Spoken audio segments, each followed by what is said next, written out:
안녕하세요. 오늘의 코인 김도연입니다. 암호화폐 시장이 하락세에서 좀처럼 벗어나지 못하고 있는데요. 우선 이 시각 국내 주요 암호화폐 가격 시황부터 살펴본 후에 이야기 나눠보도록 하겠습니다. 12월 6일 오전 9시 기준입니다. 어제 좀 괜찮아지나 싶었는데 다시 또 흐린 모습 보이고 있습니다. 비트코인이 4.42% 하락해 420만 원대에 거래되고 있고요. 이더리움이 6.49% 하락해 11만 원대 보여주고 있습니다. 한편 비트코인 캐시가 12.28% 떨어지면서 가장 큰 하락폭 보여주고 있네요. 이번엔 글로벌 거래량 순위 보겠습니다.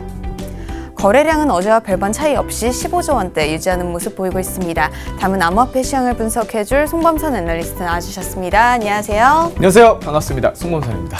전문가님, 이 하락장에서 바이낸스의 토큰 BNB의 급등이 눈에 띄는데 왜 이렇게 급등하는 건가요? 네, 지금 BNB가 하루 만에 17% 급등을 했죠. 네. 이것에 따른 이유 세 가지를 말씀을 드립니다. 네. 첫 번째, 이제 바이낸스가 BNB를 지속적으로 매입하고 있다.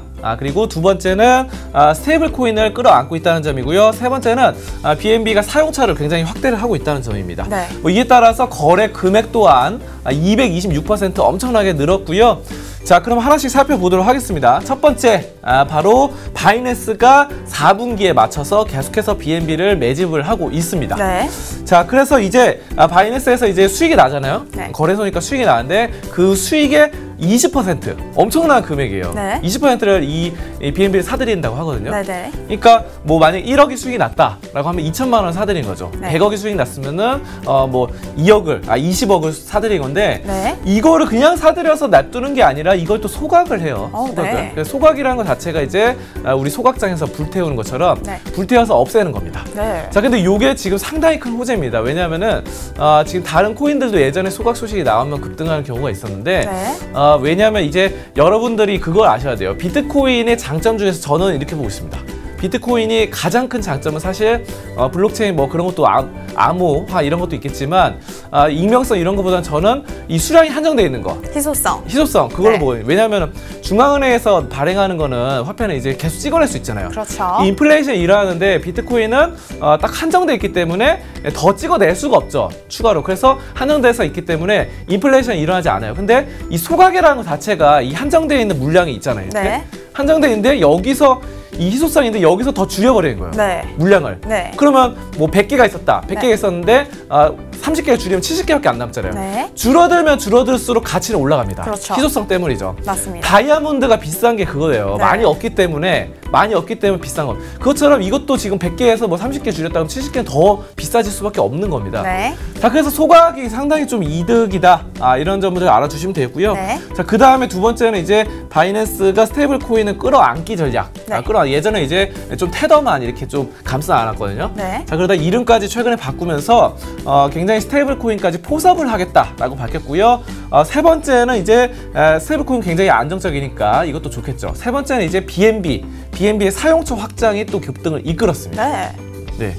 상당히 그러면은 좋죠. BNB 토큰을 사용할 수 있는 어떤 점에서 확장이 있었나요? 네, BNB는 이제 그 숙박 쪽으로 이제 네. 숙소 트리피오에서 45만 개 숙소에서 예약 및 결제하는데 BNB를 할 수 있고요. 활용할 수 있고. 자, 그리고 이게 지금 확장되고 수수료까지 떨어졌어요. 네. 수수료까지 뭐 대략 25% 정도 BNB를 통해서 할인을 받을 수 있다는 점이고, 수수료는 떨어지고 이용할 수 있는 숙소는 더 많아지니까 굉장히 좋겠죠. 네. 자, 그래서 이런 점들이 바로 BNB가 추가 상승을 예고하고 있고요. 이거 지금 요즘 암호화폐 시장 좀 안 좋은데 BNB가 좀 분위기 좀 확 전환 좀 했으면 좋겠습니다. 네, 제발 그랬으면 좋겠네요. 네, 그럼 차트 보면서 얘기 나눠보도록 하겠습니다.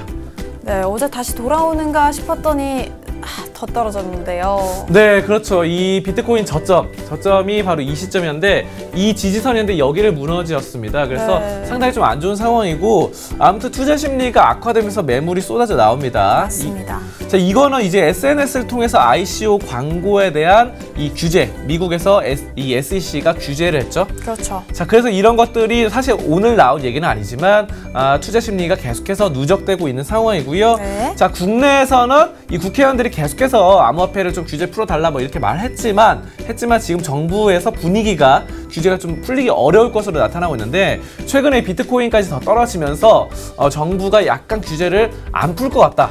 풀려고 마음을 열까 하다가 다시 좀 닫았다. 이런 네. 말들이 나오고 있어요. 그래서 이런 점들이 신중론이 이어지고 있다는 분위기상 또 심리가 좀 안 좋아지고 있습니다. 네. 자, 그리고 이오스도 보겠습니다. 이오스도 계속 떨어지고 있죠. 네, 그래서 어제 결국 2,000원대 찍었죠. 네, 맞습니다. 그래서 이거는 이제 저점이 없이 그냥 계속 떨어지고 있거든요. 네. 그래서 사실 뭐 2,500원 선이 심리적인 지지선으로 좀 작용을 하고 있는데 여기서 이제 만약에 뭐 2,300원대까지 떨어진다 이러면은 좀 답이 없는 그런 상황이어서 그래도 기술력은 상당히 좋거든요. 중국에서 계속 인정받고 있잖아요. 그렇죠. 1위로. 자, 그렇기 때문에 여러분들이 아직까지는 추가 매수나 이런 시점은 아니고 좀 더 기다려 볼 시점입니다. 그래서 이동평균선 골드크로스 나올 때까지는 좀 진지하게 신중하게 접근하는 게 좋겠고요. 웨이브 보겠습니다. 웨이브는 급등했어요.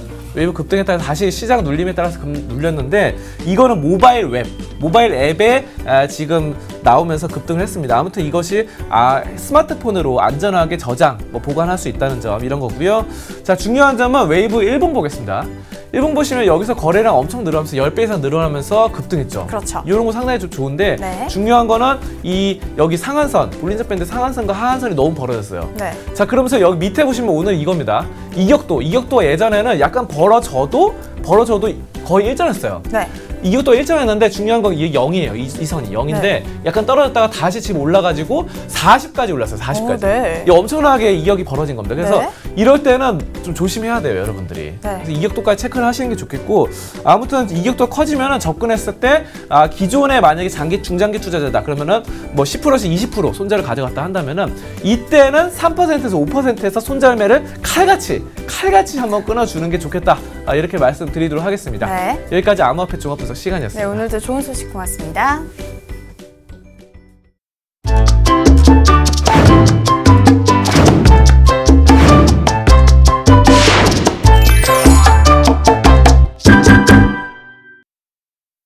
오늘의 코인 날씨입니다. 오늘은 이오스의 흐린 소식 하나와 태국의 맑은 소식 하나 준비했습니다. 이오스 소식부터 보시죠.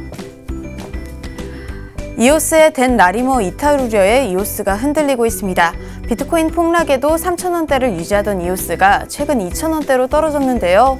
지난주 댄 라리머가 새로운 암호화폐 프로젝트를 언급하면서 이오스의 핵심 개발자인 댄 라리머가 이오스를 떠날지도 모른다는 우려가 생긴 거죠.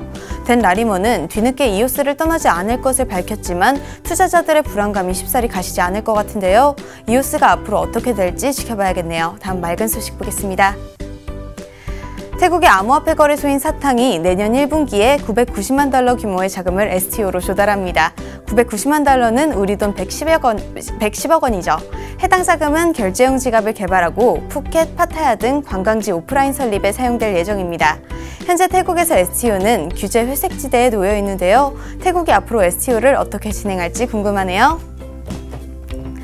지난해 최악의 폰지 사기 중 하나였던 비트커넥트, 다들 기억하실 텐데요. 당시 비트커넥트를 펌핑했던 펌퍼, 트렌보든 제임스가 최근 이런 말을 했습니다. 비트코인은 몇 년 후 0달러가 될 것이다. 정말 망언이죠.